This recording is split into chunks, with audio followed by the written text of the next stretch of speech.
Jack Doherty just had his life threatened while live streaming, and right after it happened, his first reaction was to flee the scene and leave his girlfriend behind. This dude just lives to humiliate himself over and over again on his live stream. Because, I mean, it's only the beginning of the month, and it's safe to say that Jack is back to consistently live streaming himself having a rough time. Fresh off the heels of apparently being investigated by the CPS, even though he claims that it was nothing more than a fake call someone made on him. Now, it appears that he's now being involved in an armed confrontation at a grocery store, all due to him taunting other people for content, then hiding behind a security guard. And honestly, the way this whole situation unfolded is just fascinating to say the least. It all happened last Saturday, July 5th, 2025, when Jack started his live stream as soon as they arrived to a Target store with his van and usual crew. We've got Jack, his bodyguard, his new girlfriend, and cameraman Michael, and some new guy. They all proceed to enter the store and start walking through the aisles. Some kids spot him, and then Jack starts taking pictures with them, orders some beverages, and starts browsing the store like a usual customer. Everything is just pretty standard so far. However, considering there's some commotion starting to build up around him, the Target employees are starting to catch on. So the employees then show up and give him the news that he most likely knows from before, that he can't live stream from inside of a Target store. So either Jack can turn his stream off or leave.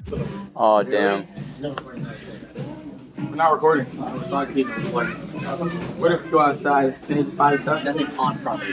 Can I end it? I'm saying we'll leave, but like, can they just keep buying stuff? So instead of just doing the first option of pausing the stream, finishing up at Target, and then bailing and then continuing the stream, you know, Jack, the stream must go on. So are we able to stay if we just end it? Well, just let her do her little Target shopping thing. Maybe. Don't worry, we're leaving right now. Don't worry, we're out. All right, so let's go. All right, Christy, are you staying here? Shopping? You think you stay with her? All right, cool. So he leaves his girlfriend in the store, makes his way out, and stops to take some more pictures with people who recognize him. The same Target employee who initially told him to stop recording is now escorting Jack out of the store, along with the cameraman and the bodyguard. You would think this would be the end of it, but, you know, for Jack, arguing with Target employees, I guess, is just content. So he goes back into the store and asks another streamer that he came across outside to follow him in. Who the f is that guy? You can't tell me, you can't boot me out the mall, Target guy. I get you can boot me out Target, but I'm going right back in this entrance, so yeah, I don't give a f. Excuse me, sir. I have a question. Can you come back in there with me or no? They just kicked me out with that. Let's go in there and record. Can we? Can you come in there with me? Can you? Or come in? I heard you doing some cover and shit. I was literally just chilling the whole time.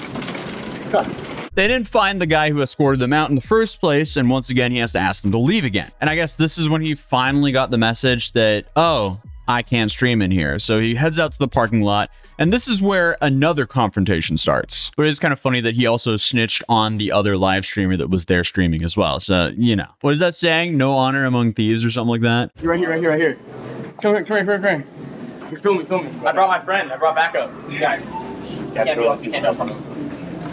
What? You can't be on premises. I was just letting you know, like, he was here and you missed him. So your act is recording. I can't have this be on the grounds. You guys gotta go. Are you live streaming? Yeah.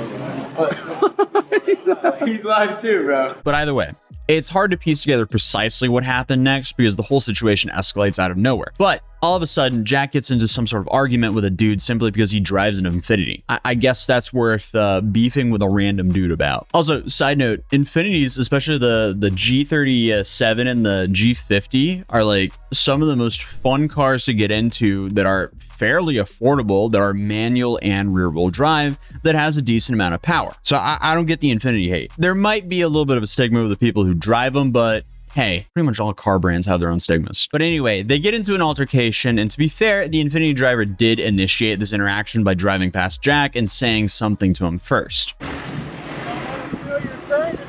Hell nah. Sir. Fake ass train, that shit's fake. You wish, buddy, in the Infiniti head ass. And obviously, Jack is incentivized to continue to antagonize the guy because he has the hide behind the bodyguard card up his sleeve. So instead of just ignoring this comment and going about his day, he decided to engage and escalate the situation. Aha! That's the last of an Infiniti driver.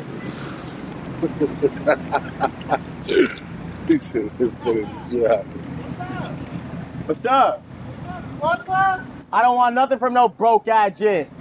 Yeah, Jack definitely has a tendency to just turn unpleasant moments into major confrontations. After all, it's worth noting that the only reason Jack isn't currently streaming on Kick is because last time he was streaming on Kick, he got banned because someone stream sniped him, slapped the guy, and instead of just, you know, taking that at face value and going, okay, that's just a stream sniper, I'm gonna move on with my day, he decided to chase him down and beat the guy up while live streaming it with his bodyguard. So yeah, that got him permanently banned. But either way, based on his history, things can clearly escalate a lot in a blink of an eye. But at some point during the back and forth between Jack and the Infinity Driver, the guy apparently displays a firearm. From the stream footage, however, though, you probably won't be able to see it for yourself. The Infinity guy is just so distant from him that the details are tough to make out. But according to Jack's reaction, the driver pulled a firearm while he was still in the car. So that escalated pretty quickly here.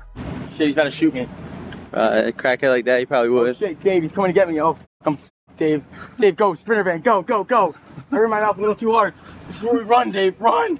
Run! He's trying to get us! He has a gun! So clearly, Jack starts to back away from the situation while trash-talking the driver and asking for his bodyguard to cover him. See, I may play vanilla-ish, but Jack, he'll play that card where you can hide behind his bodyguard. He pulls out the Snorlax.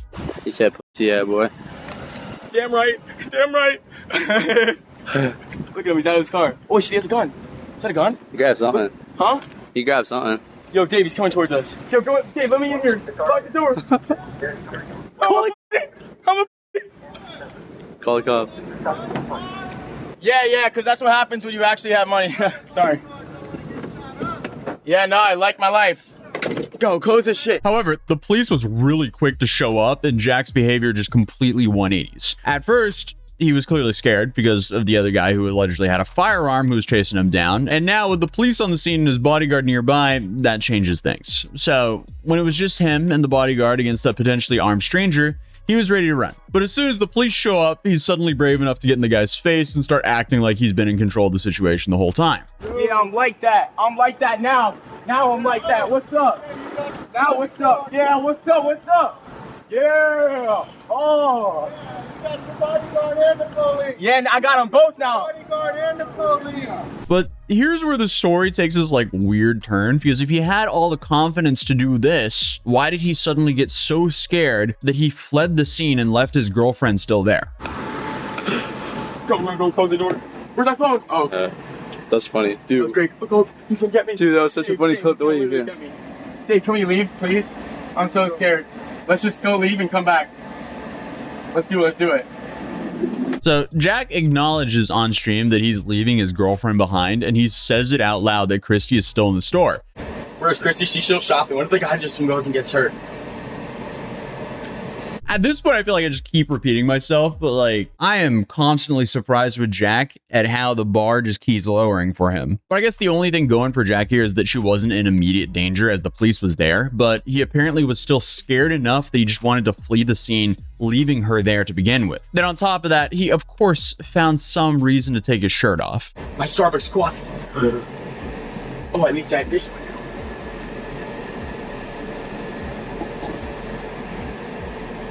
Okay, so at the same time, while this episode in Jack Doherty's life reveals a lot to us about his character, it's not like this is anything new from what we've covered previously. If anything, you can say he's at least consistent. But I mean, hey, either way, at least he didn't almost lose his life like this TikToker did doing this TikTok stunt. But other than that, feel free to subscribe if you're new here, and I'll see you guys in the next video. Peace.